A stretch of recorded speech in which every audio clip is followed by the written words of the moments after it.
প্রকারের ব্যক্তি যখন আমার মালিকের দরবারে দোয়া করে, লা শাক্কা ফিহি, সন্দেহহীন ভাবে আল্লাহ পাক তার দোয়াটা কবুল করে নেয়। এক নম্বরে আমার নবী বলেন দাওয়াতুল ওয়ালিদাইনি আলা ওয়ালাদিহি। দুই নম্বরে আমার নবী বলেন ওয়া দাওয়াতুল মাজলুম। তিন নম্বরে আমার নবী বলেন ওয়া দাওয়াতুল মুসাফির। তিন প্রকারের ব্যক্তি রবের দরবারে দোয়া করলে কবুল। প্রথম শ্রেণীর মধ্যে আমার নবীজি রেখেছেন বাবা মাকে। নবী বলেন বাবা মা যখন কোনো সন্তানের কল্যাণের জন্য দোয়া করে, আমার রবের দরবারের সাথে সাথে কবুল হয়ে যায়। দুই নম্বরে কোন মাজলুম বান্দা যখন জালেমের জুলুমের শিকার হয়ে আমার রবের দরবারে দোয়া করে, সেটাও রবের দরবারে কবুল হয়ে যায়। তিন নম্বরে কোন মুসাফির বান্দা যখন দোয়া করে, সেটাও আমার রবের দরবারে কবুল হয়ে যায়।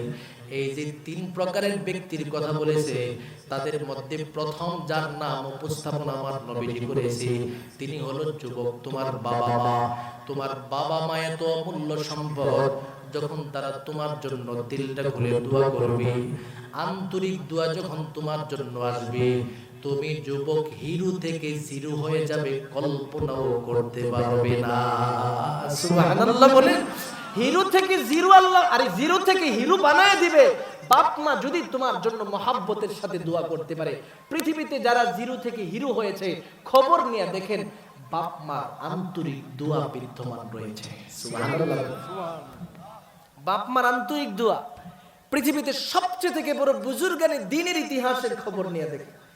প্রত্যেকটা বুজুর্গ এমনিতে বুজুর্গ হয় নাই, প্রত্যেকটা বুজুর্গ প্রসিদ্ধ এমনিতে হয় নাই। বাপ মার দিলের দোয়া থাকার কারণে আল্লাহ পাক সম্মানিত করেছেন। সুবহানাল্লাহ। তার একটা বাস্তব ঘটনা যদি আপনাদের সম্মুখে বলি বুঝতে পারবেন। খারাপ লাগতেছে? বাইজিদ বুস্তামির নাম মনে হয় নওগাঁ এলাকার কোন মানুষ শুনছেই না? শুনছেন নি? সমস্ত মানুষ ভালো করে ঘটনা জানেন। মুজাকারা তার স্মরণ করায় দেওয়ার জন্য আমি বলতেছি, এরে মুমিন, বাইজিদ বুস্তামি নামক আল্লাহর মহব্বতের বান্দা, বড় বুজুর্গ, ছোট মানুষ। কেমন ছোট মানুষ? বালক বয়স। মহব্বতের মা একদিন সন্তানকে রেখে রেখে বলেন, এর সন্তান, আমি মায়ের পানির পিপাসা লেগেছে, এই মুহূর্তে পানির ব্যবস্থা করো। সন্ধ্যা ঘনিয়ে আসলো, সন্তান ঘরের বিভিন্ন জায়গায় পানি তালাশ করলো, পানি পায় নাই। ঘর থেকে বের হয়ে গেল, বিভিন্ন জায়গায় ঘুরে ঘুরে কষ্ট করে পানির ব্যবস্থা করলেন। অতঃপর সেই পানি নিয়ে পাগলের মতো তিনি মায়ের দরবারে উপস্থিত হয়ে গেল। এর নওগাঁ এলাকার আল্লাহর বান্দারা, আল্লাহর ওলি বাইজিদ বুস্তামি ছোট মানুষ মহাব্বতের মায়ের সম্মুখে উপস্থিত হয়ে তাকায় দেখে মা অসুস্থ। এই মুহূর্তে ঘুমের করে চলে গেল।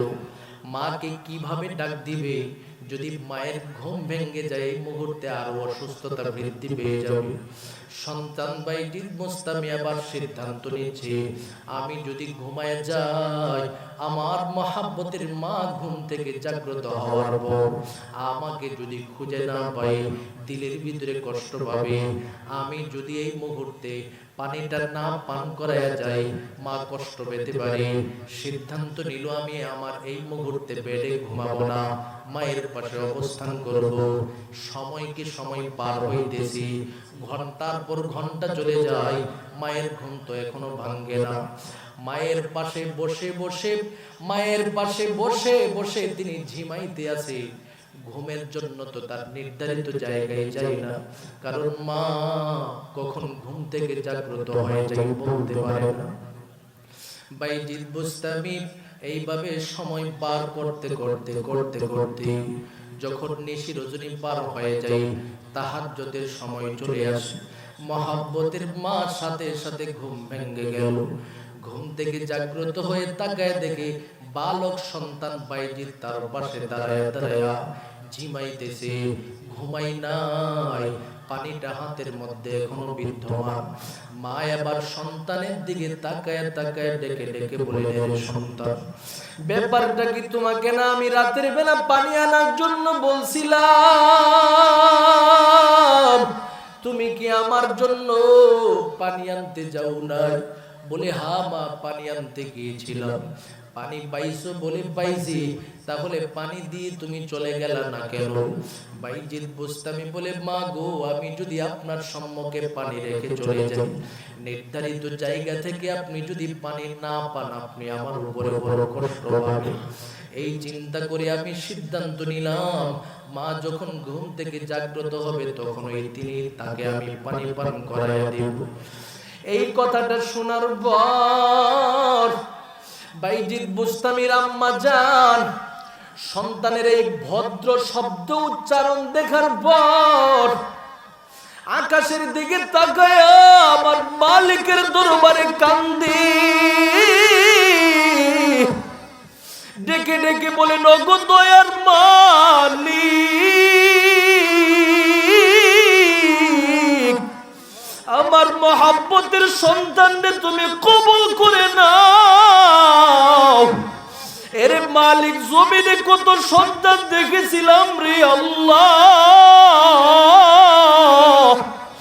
অথচ আমার বাইজিদের মতো মহাব্বতের সন্তান কোথাও দেখি নাই। ওরে মালিক, তুমি আমার সন্তানকে কবুল করে নাও। আমার মালিকের দরবারে সন্তানের জন্য মা যখন দিলটা খুলে কান্না, বড় কান্না করতেছে, আমার মালিক ডেকে ডেকে বলে বাইজিদের মারে, আজকে যেইভাবে অন্তর থেকে মহাব্বতের সন্তানের জন্য তুমি কেঁদে দিছো, আমি আল্লাহ ঘোষণা দিলাম তোমার সন্তানকে এমন কবুল করব, তোমার সন্তান পৃথিবীর মানচিত্রে যেখানে থাকে না কেন, বাংলাদেশের নওগাঁ জেলার মানুষও তোমার সন্তানের নাম জানবে এবং চিনবে। সুবহানাল্লাহ বলে জবানটা খুলে বলুন আল্লাহু আকবার। মায়ের দোয়া লাও হে মুমিন, মায়ের দোয়া লাও, মহব্বতের সাথে আমার সাথে পড়ে, মায়ের দোয়া লাও হে মুমিন, মায়ের দোয়া লাও, মায়ের দোয়া লাও হে মুমিন, মায়ের দোয়া লাও। বিপদে পড়বে না তুমি যখন যেথায় যাও, বিপদে পড়বে না তুমি যখন যেথায় যাও, মায়ের দোয়া লাও হে মুমিন, মায়ের দোয়া লাও। বলেন না মায়ের দোয়া। এই মায়ের দোয়ার কথা বলতে কষ্ট হয়, জবানটা খুলে বলেন মায়ের দোয়া লাও হে মুমিন, মায়ের দোয়া লাও। বলেন না মায়ের দোয়া। একটি গ্লাস পানির ফলে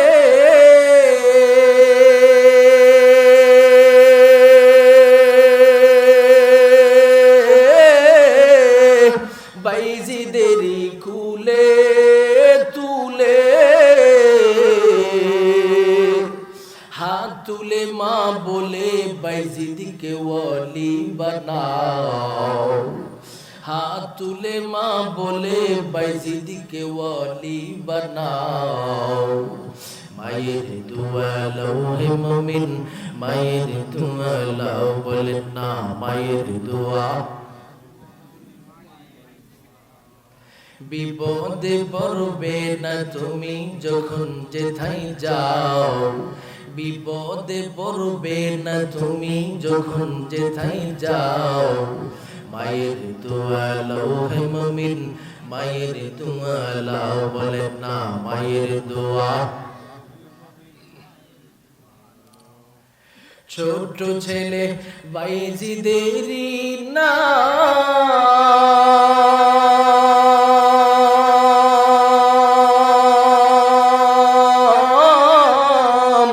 ছড়িয়েছে বিশ্ব জাহান। ছোট ছেলে বাইজিদেরই নাম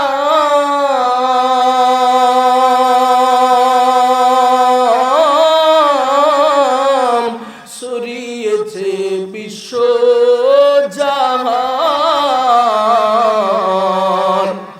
আল্লাহর ওলি বাইজিদেরই মতো সবাই হও।